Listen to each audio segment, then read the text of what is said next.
আসসালামু আলাইকুম ভাই ও বোনেরা আমার।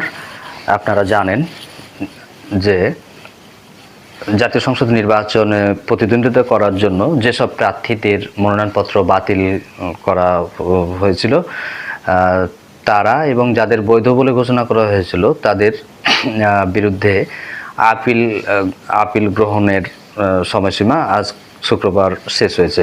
তা আজকে শেষ দিনে 176টি আপিল দায়ের হয়েছে। আর এ পর্যন্ত মোট 645টি আপিল দায়ের হয়েছে। আপনারা জানেন যে 300 আসনে মোট 723 জনের মনোনয়নপত্র বাতিল করেছিল, আর এক্ষেত্রে 1842 জনের মনোনয়নপত্র বৈধ বলে ঘোষণা করা হয়।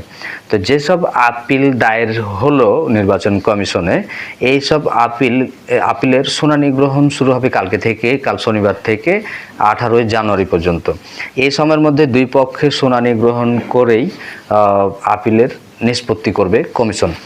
আর যারা কমিশনে আপিল করেও কাঙ্ক্ষিত ফলাফল পাবে না, তারা উচ্চ আদালতের শরণাপন্ন হতে পারবে।